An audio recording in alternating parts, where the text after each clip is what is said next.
Hello, hello, hello, and welcome to the Compass PD podcast, where we dive into evidence-based practices and research-driven strategies that empower educators and leaders to make a lasting impact. I'm Dr. Carrie Hepburn, your host, alongside my friends Brook Schueller and Amy Simpson from Spencer Community School District. Hi, Amy. Hi, Brook. Hi, Carrie. Hello. How are you guys? We are great. Doing really well. Just to give you a little bit of information about Spencer, Iowa, Spencer Community Schools is located in Spencer, Iowa, which is in the northwest corner of Iowa. They have around 10,000 residents and 2,300-ish students. I would love for both of you to just take a couple minutes and tell us who you are. Sure. My name is Brook Schueller. I'm currently working for Spencer Community Schools. I've spent about 21 years in education.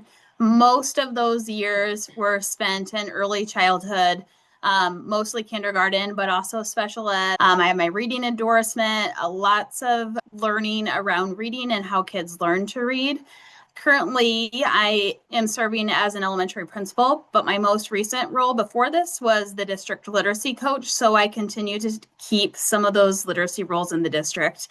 One of those is Spencer Reads, which we'll tell you about. Yay! And I'm Amy Simpson, and I am Brook's co-chair on the Spencer Reads Initiative here. I have a background actually in psychology and child and family services. I grew up in Spencer, spent about 15 years in the nonprofit sector, and about 6 years ago started working with Spencer Community Schools, contracted to coordinate some programs, and some of them are contracted, some of them I volunteer with. And so then when Spencer Reads started, my friend Brooke reached out and said, "Hey, we need someone to represent the parent sector, the community sector." Now, before we go any further, I want to let you know that this is the second half of episode 85, where we started talking about lighting a literacy fire beyond school walls and using Spencer Reads as inspiration for you. So you'll hear the second half of this conversation in this podcast.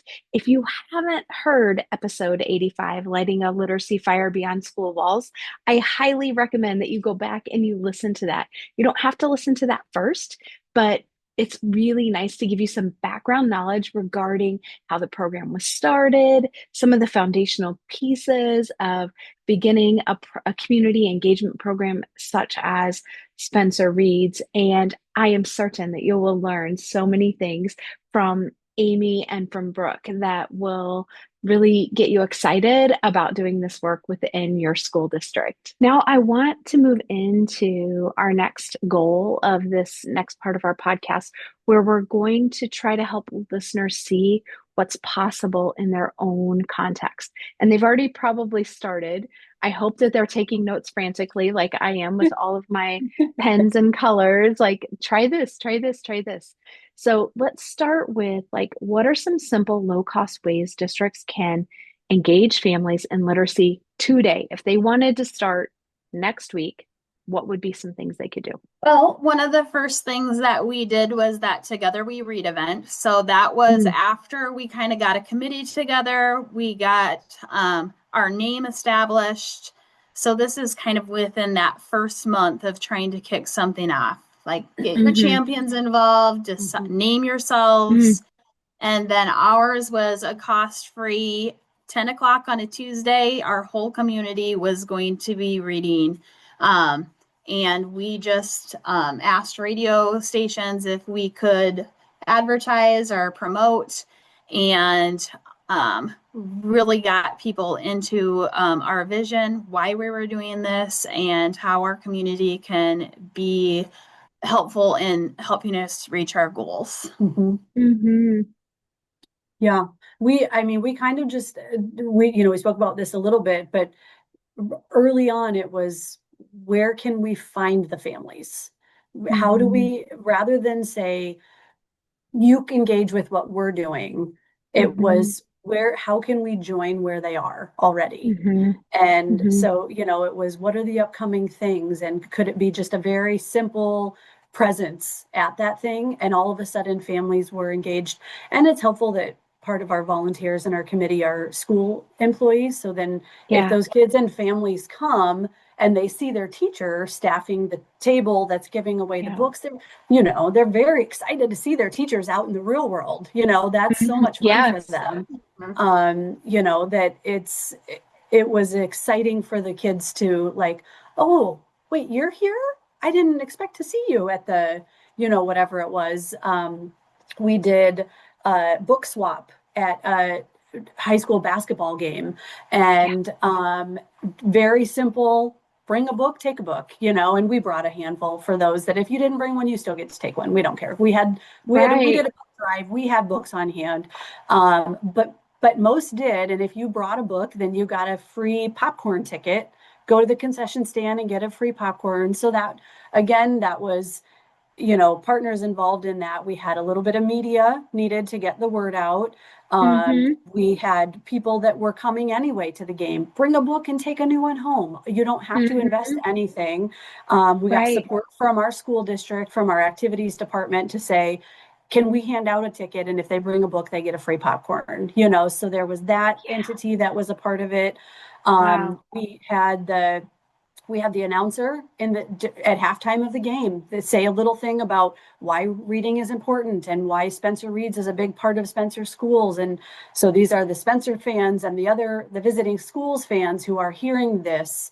And we said, even if you didn't bring a book, come and get one anyway, and come get your free Oh, popcorn. And so, it was just a way to say, we weren't asking them to engage. We were just finding a way to make a fun reading piece of where they already were. where they So, already were. right, Mm-hmm. find that would be, a suggestion. Find something that's coming up in the next couple of months Mm-hmm. and figure out a way that you can just pop on board with it and Yeah. make something, then it's fun, it's joyful. Mm-hmm. It's, every time we do those book swaps, we always have kids sitting in the stands who they may not be watching the game, but they maybe weren't going to be watching the game anyway. But if they're Right. reading their book, it makes us so happy. Oh, It's so Yeah. cute. So now does the book swap include like adult books too? So if parents wanted to swap too, or Yeah. yes, people who are Yeah. attending? We Oh, did wow. have, yeah, it's adult all the way down to board books. We had the whole assortment. yep. So, And we did have some very adult books, which we don't typically have on hand, for at Spencer Reed's events, but Right. we had that table staffed, and so we had them support it or excuse me, organized and Keep it. separate it out. Yeah. So Yeah. that as the parents came to shop for a book, we directed them down to their end of the table, and those weren't available to the kids. That's a good idea, but that's something people need to think about, Yeah. right? yeah. So that is something that you have to think about. One of the things I do have a question, and what about families maybe that speak other languages? Are at these events, are there opportunities for them to have access to books that are in other languages as well? Yeah, we have been building that. We did get some donated that are bilingual, mostly Spanish is what we have. Okay. And then we also, our EL department actually had some funds and they donated us some books that are sort of like um, read together, Spanish and English. So we tried to have those books. That is something, they're expensive. And so we're just looking for avenues to support that anywhere we go and jump on the opportunity when it comes. But we do try to have some Spanish books. Other languages we have not supported yet, Yeah. other than, um, you know, utilizing some public library services and educating parents on how to access that. Mhm. So, Okay. But one thing I Okay. might recommend is districts do have a need for other languages. We have found that the community has been very supportive when we've requested books. When we do a book Mhm. drive, or all we have to do is put the word out, and we would say, okay, we have a need for this particular level of reading, or, so you may be able to say, we're looking for this particular language of books. Mhm. If you have them, one of the ways that we made it really easy for people to donate, sometimes we do drives and we have a set spot. We were able to find in our mall an empty store space that wasn't being utilized. And so in kind of back behind is where we have all of our books stored. So there's another community resource. They weren't using Right. it. It was open, and so then now that's a anytime the mall is open during business hours, that's a drop-off spot. So when people say, "Oh gosh, I found a box of books in the closet I didn't know I have," to lessen the hassle, break down the barrier Mm-hmm. of them, making it very easy for them to be able to Mm-hmm. donate anytime, any day. They can just drop those off Mm-hmm. in that spot. And it's kind of Mm-hmm. a take a book, leave a book. We don't have to police it. It's got some signs up and that's the spot. But anyway, back to Mm-hmm. my original thought. People have been very Yeah. generous with the donations when we have asked, had a specific need, they show up Mm-hmm. and they They have them. They just don't know what to do with them a lot of the time. They're hanging on because they're not sure what to do with it. So we wow. take it off their hands and rehome it. Mhm. Yeah, I love it. I love it. It leads us right into our next question. Like, how have you leveraged community partners to support literacy? And a couple of times I was like, I wanted us to go into this, and then I know we're trying to hold back so we can like reveal as we go. And so, could you talk to us about what community partners do you have? How did you leverage them? How are they helping you in this big work? You've already mentioned a lot, but I know there's even more.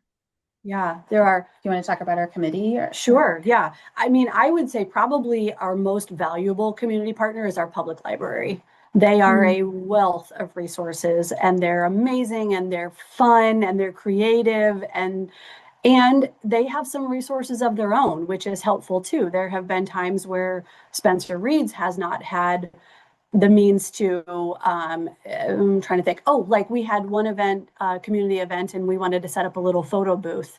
Well, the library had props and they had a backdrop and they had oh, things. And so that was the Spencer Reed's booth, but they brought the stuff because they had ah, resources for that. So mm-hmm, um but and it I think it's mutually beneficial with them though, because they have so many wonderful offerings to people mm-hmm, and they're not utilized nearly enough. And I think mm-hmm, people don't either A, realize it or just don't take the time. And so we try really hard to highlight what they have going on and coming mm-hmm. up and, helping share that load. And then they're wonderful. Like we talked about the Firehouse Reads that we have tomorrow. They organized that completely. So Wow. they reached out to the fire chief. They set it up. They ordered the donuts. We're gonna Mm-hmm. just show up and have fun and wear our shirts, and we have no responsibility, which is great. That's Well, how take it's. pictures and hashtag Spencer Reed Yeah, so the community exactly right. sees that, Exactly Yeah. right? right. Yep. Yeah. Oh, So that I would say that's for sure a really, really big, important community partner. But we've got mm-hmm, our Chamber of Commerce on board, our Main Street director. Those are two really good resources in connections to the business community. They help yeah. spread the word when we have a specific need. They know which business we could and should reach out to, who we're going to be most successful with. Our Iowa State University Extension has a local office and they Mm-hmm. offer tons of programming and wonderful things. Wow. The local education coordinator is part of our committee and she's great. Um, who are we forgetting? We talked about school representatives and our private school representatives. I mean, but even we've got our superintendent attends our meetings, our assistant superintendent attends our Mm-hmm. meetings, our tech department attends our meetings, We have and a board member we have on our our committee. yeah. So not Mm-hmm. everybody every Every time, time, but right? when they're available, they're all invited. When they're available, we invite and encourage them to come. But then, like as far as partners, so when we have an ask of our entire school district, typically that request comes from our superintendent because he is a part Mm-hmm. of our committee. He helped plan it. And then he says, hey, on this date, this is what we are doing as a district. And so then we've got support from that level and it comes Mm-hmm. down and that joy is spread. He's excited about it and it's not ever met with difficulty because Mm-hmm. everybody is sharing it in a wonderful way with their own, Mm-hmm. when we need a flyer designed or something to go out on social Right, media, the tech department is a part of it. When we right. need to reach the entire district, that typically comes from our superintendent. When we Yeah. want to reach the business community, that goes out through our Chamber of Commerce in their weekly email blast, and they can send it out that way. So Mm-hmm. um, leveraging the partners, I think, is just understanding what they can bring to the table and Hmm. engaging them and then just letting them do their thing because they all Hmm. kind of know where their expertise lies. Mhm. Yeah, I love that. So all that communication isn't falling on you. You're Mhm. not graphic designers, but we have somebody who is. Right. You Mhm. know, we have people who are really good at wordsmithing and getting us down to 380 characters or less, depending where it's going, and having them as part of it. Can you talk to me a little bit about one of the things that I had learned too, when I think about your community partners, is everywhere kids go, there's there are books available. So if they're waiting or sitting or their families are, and that's a Spencer Reed's thing. And how sometimes they'll call you and say, "We're out of books." Could you do could you Yeah, guys talk a little bit about that? one of the very first things we did as a committee after our first book drive was put together some identifiable book bins, purple book bins that are in, we've reached out to most every restaurant. Those purple bins are full of books. Nobody polices them. If people want to take them home, they can take them home. But the idea is that while waiting in a restaurant and Mm, maybe as a deterrent to electronics, get out a book and read and then a picture and Mhm. hashtag Spencer reads. But we've got them in mhm, restaurants, waiting rooms and doctor's office and dentist's mhm, office, hair salons, anywhere that we think that a child or any student might be waiting for a while. We've reached out or Mhm. they've contacted us for a Mhm. book bin. Actually, at one of our community healthcare buildings, they're going yeah. through books very quickly and they'll call and say, oh, we need a refill. Yay. So encouraging, if you need a book or Mhm. want a book, take a book. Yeah. So Mm, that's been fun. Yeah. And all those businesses also get like a window cling for their door that say that they support yeah. Spencer Reads and Mhm.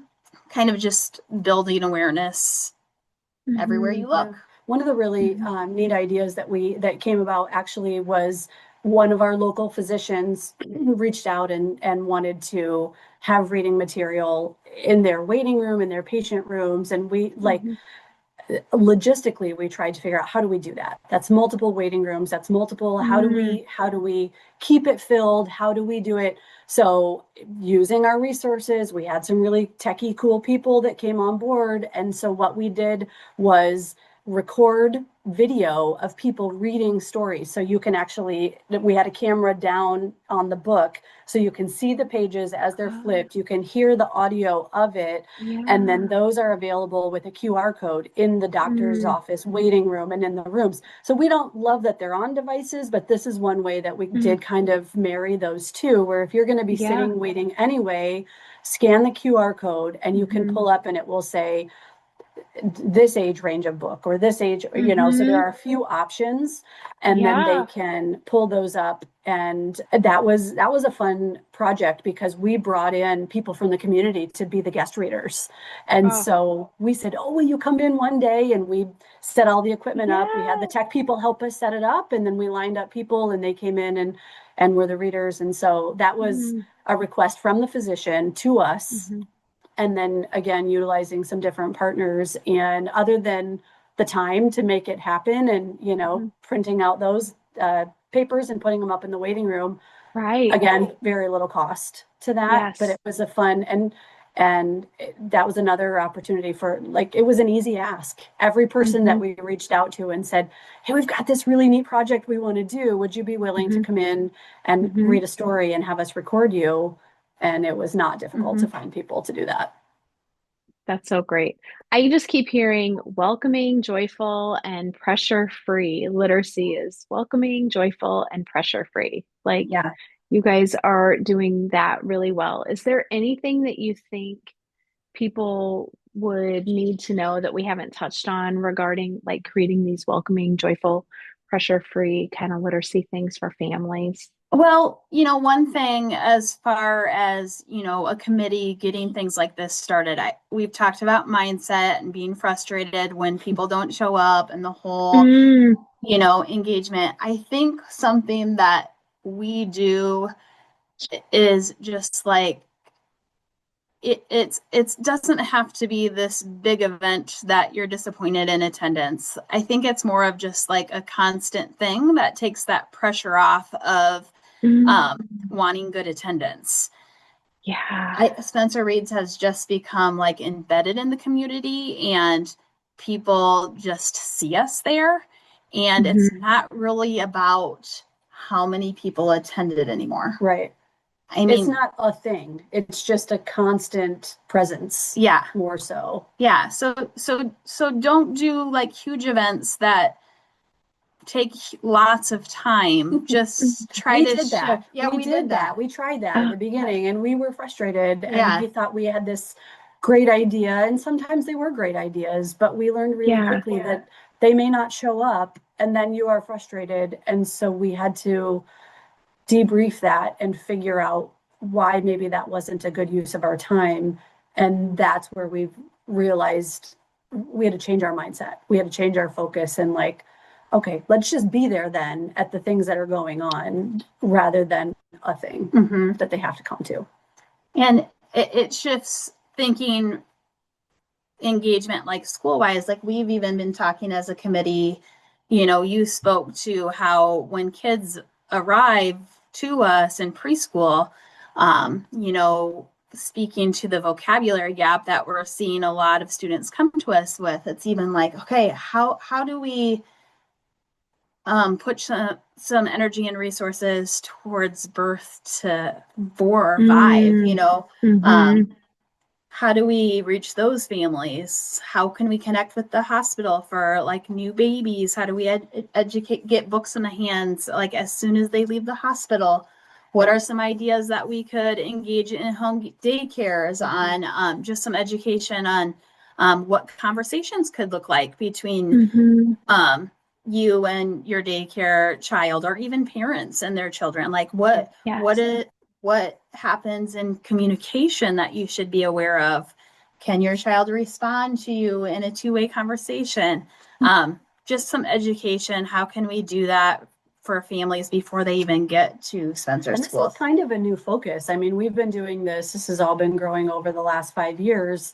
Just Right. at our most recent meeting was really the first time we talked about could we provide a book to new babies at the hospital? Hmm. Could we provide a Hmm. book on their birthday up until they Hmm. come to preschool? And then we also say, hey, did you know this is the time that you should start thinking about what preschool you'd like to go, and Right. what's our first contact and how do we make that just part of their everyday life even earlier than what we had done. And so I think Mhm. that, and I'm not even sure exactly how that idea had come up. A lot of our, Actually, one of our teachers went to a oh, graduation party, yes, and they yes, had gotten a book from their doctor and had it out. yes, And so that was kind of our like, hey, I think we could figure out some ways to make this happen. So yeah. that's kind of how. So we found that there are certain things that are really successful and people are excited about, and we continue those every year.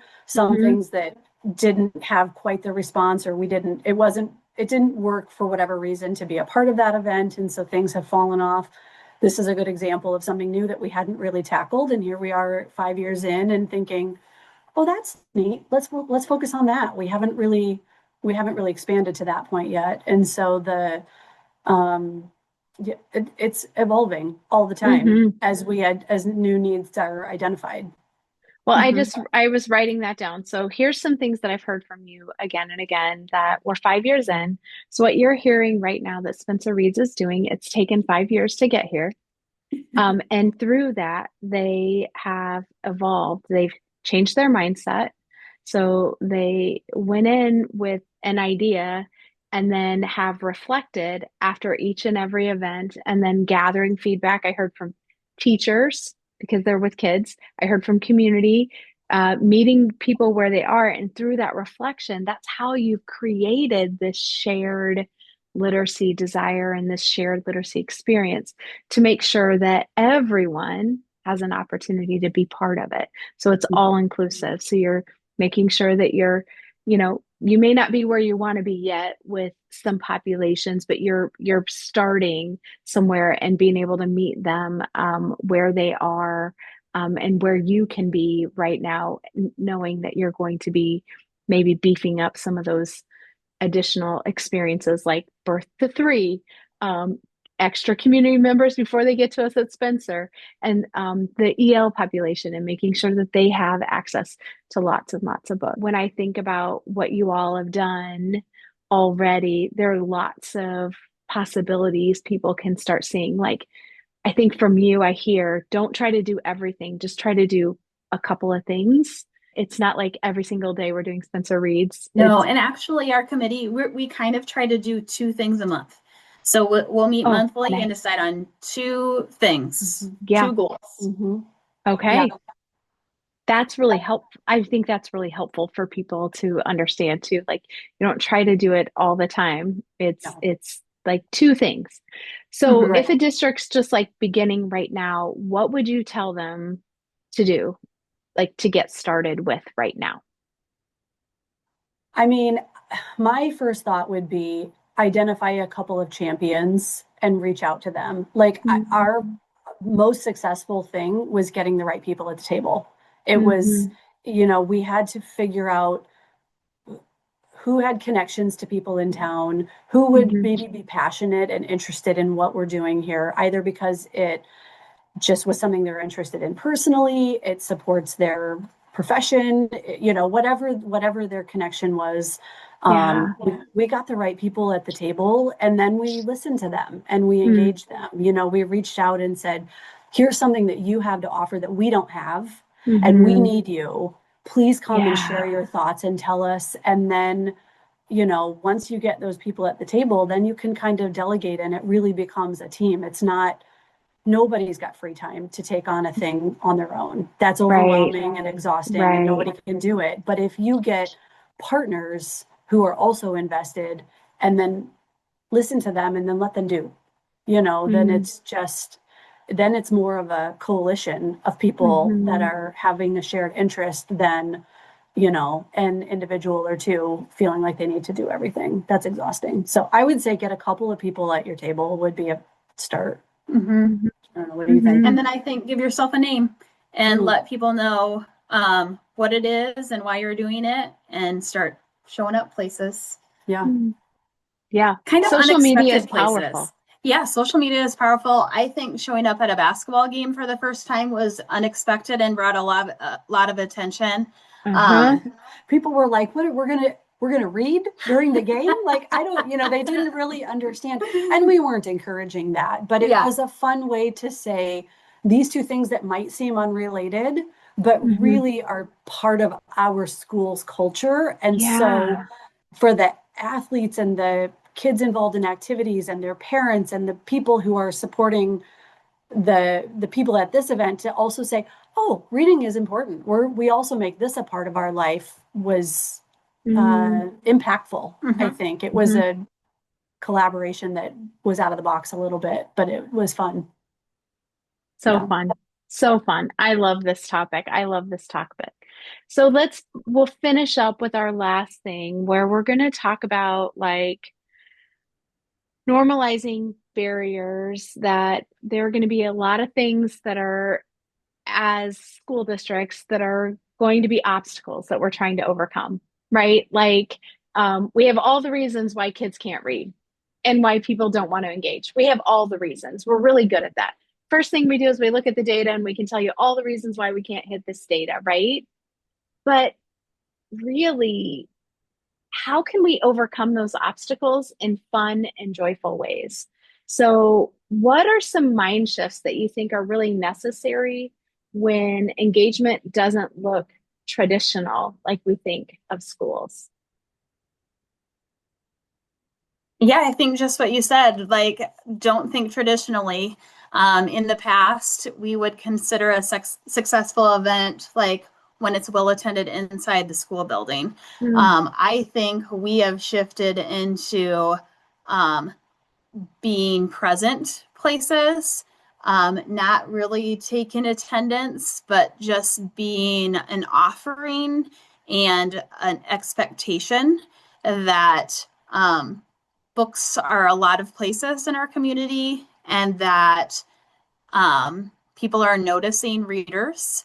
And even, the expectation, like on the back of our Spencer Read shirts, like, hey, what are you reading? Making that sort of like a common question that we ask, not just kids. I was going to say kids, but it's happening with adults too. Yeah. Just kind of a common conversation amongst all of us. Yeah, I wear Spencer Reed shirts a lot, and we have that printed on the back. And I have teenagers and their friends think it's so hilarious every time they see me to say, "Amy, what are you reading?" Because it says, "Ask me what I'm reading," and it's a joke. However, I always answer it. And Yes. it's so, and it's like they think they're being funny and kind of annoying, which maybe it is a little bit, but Hmm. nonetheless, it still leads to the conversation. Right. That it's just kind of become a part of, and I guarantee you those kids would have never in their lives said, Amy, what are you reading? Mm-hmm. That Right. wouldn't have been a part of our interaction otherwise. And so, yeah, finding ways for it to be, uh, yeah, just participation is measured differently than the traditional, I think, that it's just seen as a part of, um, a part of everyday life rather than Hmm. check attendance, so That's why there's it's that mind working. shift. That's Yeah. why it's working.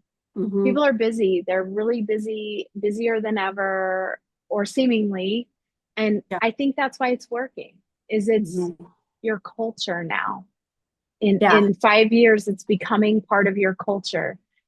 So that's why I want to think about like what advice would you give districts that feel discouraged or burned out by past attempts? Because like I mentioned in private, we were talking before, like in education, people are discouraged and feeling like there's an apathy. And Hmm. we want to re energize and get excited again about this. So, what advice do you have for them? I would say, like, think about the things that are well attended. If you're going to think about your school parent teacher conferences, well attended. Mm-hmm. What could you do then so it's not a missed opportunity? Um, we've even talked a little bit. We have not tried this. This will be a new idea, but engaging parents in some sort of literacy when they come to their child's winter concert or spring concert. Those are well attended. What could Yeah. how could we educate or provide at those types of things that are well attended events? And then I think, you know, separate events just don't really stand alone anymore.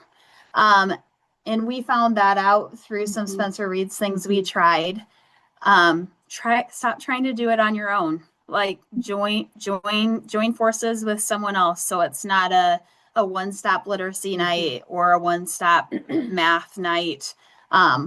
What could you do to embed it somewhere else? Hmm. My other thought too, that one of the ways we've had some success is engaging students in planning and carrying out what So we're smart. doing. They are powerful. Mm-hmm. If you get leaders that will say this is something fun that we should do, um, and they show up and they help set it up, and we say, hey, put that on your Snapchat and tell Mm-hmm. your friends to come stop by Yeah. because you're here, and whatever. Number one, they kind of know what students might be interested in. Mm-hmm. We think we know, we don't know. What we think is Mm-hmm. cool is not what, especially when you're talking middle school, high Middle school. school. But if you engage those students in the planning of some of the things you're doing and say, where are students at? Like, what are Right. you guys doing on the weekend? If we wanted to do a Spencer Read something there, what could that look like? Where, Mm-hmm. what could we do and sort of jump in where you're at and then get their Mm-hmm. feedback? And then if, whenever possible, engage them with it. We've had a couple of events that we had, students help us plan and organize, and they set it up and they were there and they were well attended. I'll tell you, Wow. if the kids are engaged, things Yep. happen Things in a way happen. differently than adults do. Mm-hmm. Yeah. So smart. So our goal is get kids engaged, get families engaged, get them a public library card, get books out in the community, and get people talking about their literacy lives and what they're reading, and showcase that to the world and let the fire go. Yeah. Like Yeah. let it begin. And if Is you're there, frustrated, that's yeah, okay. We have all been yeah, there. If you're feeling burnt out and frustrated and disappointed, totally normal. Anybody that plans a thing for families has felt that at times and is there. And I think just honoring that and realizing your frustration and it's okay. It's okay because we have hmm all felt that too. So I think for those that are feeling a little bit disheartened, but we're heading into the new year. You've got half a school year left, maybe to shift your focus a little bit and try it. start. And this we hmm didn't I'm trying to recall when was our very first, because we started at the start of a school year. Yeah. It was probably about halfway through the year when we actually had our first kickoff and then moved things through. It took a little time to get some Okay, planning. So you certainly there still is time this year still time. to Personally, start. Mhm. I think I would just start with the name and the hashtag Yeah. and Yeah. just start doing that. Like just real simple. Okay, let's try Mhm. this. And then when you feel really brave and you get it, I'm going to give you all like a little insider tip because I happen to be there when they were talking about getting the winter break kicked off. And Mhm. it's like, hey, I'm going to on Saturday tag you with a picture of me reading something and you guys need with the Spencer Reads, tag and you guys need to start getting that going so people see it. So Mhm. that's what we're going to ask you to do. Maybe that's your first step right now. Right. When you're getting started and just be excited about it. Like I'm reading this and this is for fun. This is Yeah. not even for work, Right. so, Mhm. or I Yeah. recommend this book or whatnot. Yeah. I Then want you to, bring the joy, you bring the yeah. excitement, but also it goes back to the really happy, positive peer pressure. That's a good hmm way where if you're seeing, oh, Brooke did that, and Amy did that, and Carrie did that. Oh, I should participate I too want to because do that. yes. And so then it makes, not makes, but encourages people and, makes you want to do something maybe that you wouldn't have otherwise. Where hmm if you wouldn't have posted a photo of what you're reading before, why would you? Now, Right. within this little photo challenge that we've started and you see others doing it, you realize that you're not alone in what you're doing. hmm There's this bigger piece of the community all doing the same thing you're doing. You just weren't talking about it. So great. Don't you find that you see, okay, this is going to be last thought on this thing, but don't you find if you see a couple people too, they're reading the same book and you're like, oh, that helps me with my to be read stack. That helps me grow that. And I'm like, oh, that must be good. If they Yes. like it and they recommend it, I need to Yeah. check that out. I want to revisit one thing. Um, you all mentioned maybe you didn't feel like you had as much for secondary, but here's some things that I heard from you. One thing is that you're having students help you plan events, and then they're sharing that on social media. So there is that peer pressure, that desire. So that's highlighting what you value, that you value literacy. So that's something that stuck out to me. Another thing is that the book swap is happening at high school events, likely at their sporting events. And so kids in high school are seeing that. Another thing that you're doing is that you're having high school kids read to elementary students on those times that they're doing in the sports. So that's another time it's being highlighted. Might not just be students in sports, but different clubs as well. So it can be art, uh, student council, whatever the club is. We want you, band, all of it. Yep. Another thing that I thought was really cute, and I'm not sure if you remember saying this, but in early on, you were talking about kids taking pictures of each other, like at a coffee shop, and reading and hashtagging the Spencer Reads, and then the scholarship. So that's really for secondary students. So they provide a nice scholarship for kids that reading has impacted their lives, and they have a library card and so kids apply for this and want to get a chance at this scholarship. So they have an outside funding source that helps them provide that through the Spencer Reads program. So as we wrap up, we've covered a lot of content today, um, in a beautiful way. I hope that people walk away feeling really inspired and excited that it's taken them 5 years to get here. So that's one thing. You can't do it all. So, and they're not asking you to, they're just giving you ideas. Is there anything that you want to say that maybe we haven't? Hmm. I don't know. Well, you know what? Here's one thing I will say. We talked about this a little bit off camera before we started. Find someone that you like and try to work Mm-hmm. together. Mm-hmm. It really makes a huge difference. If you, we are friends outside of Spencer Reed's as Yes. well, and I understand sometimes you have colleagues that maybe wouldn't be necessarily the person you would choose to associate with outside of. Everybody has wonderful people and people that Yeah. you're different. But if at all possible, bring people to the table that share your passion and Mm-hmm. you get along well with and are easy Mm-hmm. to bounce ideas off of. Mhm. And sometimes we have Brooke tends to be like big ideas, and I kind of tend to bring it down to a manageable level Yes. and vice versa. So we balance each other. Um, but it's really fun. And if you can find Mm-hmm. somebody that you enjoy, you spoke about colleagues too, that you just really connected well with, Mm-hmm. it's so easy and it's fun when you're doing fun work and you're doing it with people that you enjoy. Yeah. Yeah, I love that. I think that this kind of initiative is like one of the most fun, pressure-free Yeah. committees that I've been a part of, just like thinking of new ideas with little expectation. Like I said, you're not taking attendance, you're not measuring any sort of like engagement other than we're a constant presence in our community and where Mm-hmm. else can we embed ourselves. So I think that that just makes it like a fun way to get Yeah. everybody reading or at least being aware that Spencer reads. Mhm. So it's been fun. Yeah. Oh, I love this. I love this.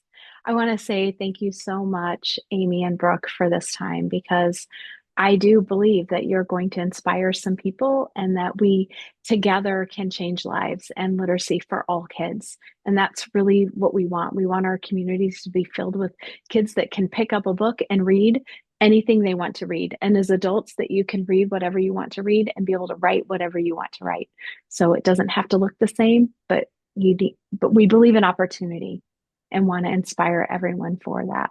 So, as we wrap up today, I want to say thank you to everyone for joining us on the Compass PD podcast. Remember, at Compass PD, we believe that every educator and community member has the power to inspire change and transform student learning. Stay focused, stay inspired, and keep making a difference.